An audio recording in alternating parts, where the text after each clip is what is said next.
అదేంటో గాని చంద్రబాబు నాయుడు గారు కొన్ని కొన్ని మాటలు భలే వింతగా, కొత్తగా మాట్లాడుతూ ఉంటారు. ఏం మాట్లాడారు ఒకసారి వినండి. మీరు బాగా చేశారని మీరు అనుకుంటున్నారు, ఎండ్ అవుట్కమ్ రావడం లేదు, కానీ ప్రజలు మెచ్చడం లేదు. ఏ స్టేక్ హోల్డర్స్ కోసం పనిచేశామో వాళ్ళు మెచ్చకపోతే దెర్ ఇస్ సంథింగ్. విన్నారు కదా, ప్రజలంట ఆయన పాలనను మెచ్చుకోవట్లేదంట. చంద్రబాబు నాయుడు గారు నిజంగా ప్రజలు ఎందుకు మెచ్చుకోవడం లేదో, ఎందుకు సంతృప్తిగా లేరో మీకు తెలియదా, లేక తెలిసినా తెలియనట్లు నటిస్తున్నారా? అయినా ఏసీ రూముల్లో కూర్చునే కలెక్టర్లను అడిగితే ఎలా చెప్తారు, ఏం చెప్తారు? మీరు అడగాల్సింది ఎవరిని? ఎండకు మండుతున్న రైతుల్ని, ఎండకు మండుతున్న సామాన్యుడిని అడిగితే ఎందుకు అతను అసంతృప్తిగా ఉన్నాడో, ఎందుకు మీ పరిపాలన మెచ్చుకోవట్లేదో చెప్తారు. జగన్మోహన్ రెడ్డి గారు అధికారంలో ఉన్నప్పుడు ఇంకేముంది, రాష్ట్రం అప్పుల పాలైపోతుంది, రాష్ట్రం దివాలా తీస్తుంది అని గగ్గోలు పెట్టారు. మీ పాలనలో 2,70,000 కోట్లు అప్పులు చేశారు. అప్పులు చేసినా ప్రజలకు పంచిందేం కనపడతలేదు.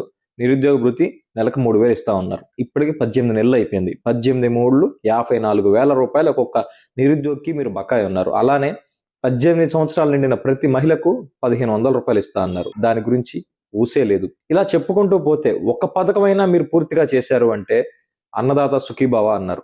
ఏ ఒక్క రైతు కన్నా 20,000 రూపాయలు ఇచ్చానని చెప్పండి.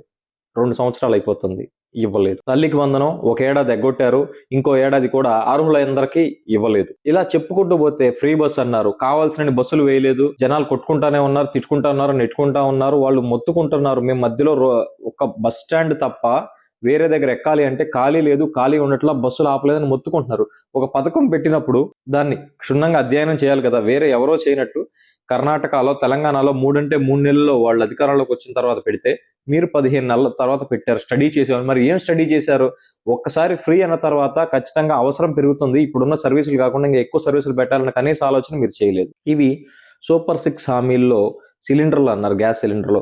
అవి ఎవరికి వస్తున్నాయో ఎవరికి రావట్లేదు, ఇప్పటికీ ఎక్కడా లెక్కలేదు. ఇలా చెప్పుకుంటూ పోతే మీరు సూపర్ 6 పేరుతో చేసిన సూపర్ అబద్ధాలన్నీ ప్రజల మనస్సుల్లో గుచ్చుకున్నాయి. కాబట్టి మీరు చేసిన మోసం వాళ్ళని బాధింప పెడుతుంది. కాబట్టే వాళ్ళు మిమ్మల్ని మెచ్చుకోవడం లేదు, వాళ్ళు అసంతృప్తిగా ఉన్నారు. వాళ్ళు అసంతృప్తిగా ఉండకూడదు, సంతృప్తిగా ఉండి మిమ్మల్ని మెచ్చుకోవాలంటే మీరు అన్ని పథకాలు చేయాలి. కానీ ఆ పరిస్థితి కనపడతలేదే. ఆ రోజు జగన్మోహన్ రెడ్డి గారు అప్పులు తీసుకొచ్చినా, ఏది చేసినా బటన్ నొక్కారు, ప్రతి ఒక్క లబ్ధిదారుని అకౌంట్కి జమ చేశారు. ఈ రోజు మీరు అప్పులు తీసుకొస్తున్నారు తప్ప ఏ లబ్ధిదారుడికి వెళ్ళట్లా. కానీ ఈ డబ్బంతా ఎక్కడికి వెళ్తుంది, ఎక్కడ మీ బినామీలకు వెళ్తుందో ప్రజలందరూ చూస్తూ ఉన్నారు. అందుకే వాళ్ళు మిమ్మల్ని మెచ్చుకోవడం లేదు, అందుకే వాళ్ళు అసంతృప్తిగా ఉన్నారు. ఇసుక మద్యం పేరుతో మీ కూటమి నాయకులు, ఎమ్మెల్యేలు మొదలు గ్రామ స్థాయి నాయకుల వరకు చేస్తున్న సిండికేట్లుగా మారి చేస్తున్న మాఫియా మామూలు మాఫియా అనుకున్నారా?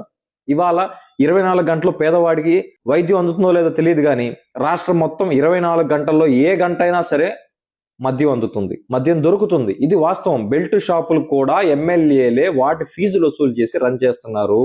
ఎలా మెచ్చుకుంటారండి ఇంత దుర్మార్గంగా, ఇంత దౌర్జన్యంగా ఉంటే?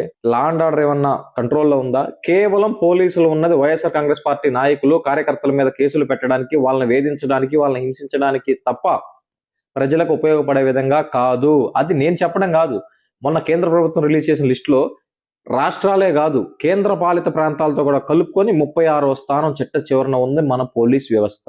ఇంకెలా మెచ్చుకుంటారు సార్ ప్రజలు? ఎలా సంతృప్తిగా ఉంటారు సార్ ప్రజలు?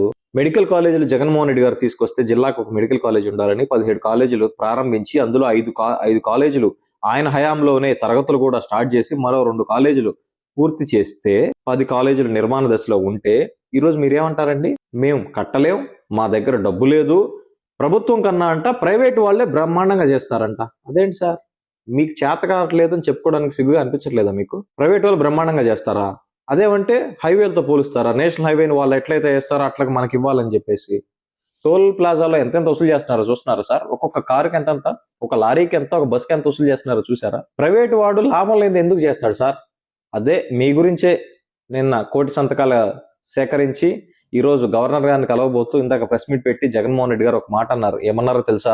చంద్రబాబు నాయుడు వినకుండా దీనికి ముందుకు తీసుకొని పోతే మాత్రం, ఆ తర్వాత కాలేజీలు తీసుకున్నోడిని మాత్రం మనం అధికారంలోకి వచ్చిన వెంటనే 2 నెలలు తిరగక మునిపే అందరు జైళ్ళల్లో ఉంటారు, ఆ కాలేజీలు తీసుకున్న వాళ్ళు మాత్రం. విన్నారు కదా? ఇప్పుడు ఈ ప్రభుత్వ కాలేజీలను ప్రైవేట్ పరం చేయాలనుకుంటున్న ప్రభుత్వానికి అలానే వాటిని తీసుకోవాలి అని గోతికాడ నక్కలా వేచి చూస్తున్న ఆ ప్రైవేట్ వ్యక్తులకు గుర్తు పెట్టుకోండి, జగన్మోహన్ రెడ్డి గారు రాబోతున్నారు. ఈ ప్రభుత్వం మారి జగన్మోహన్ రెడ్డి గారు ముఖ్యమంత్రి అయిన తర్వాత మీ పరిస్థితి ఎట్లా ఉంటుందో ఆలోచన చేసుకోండి.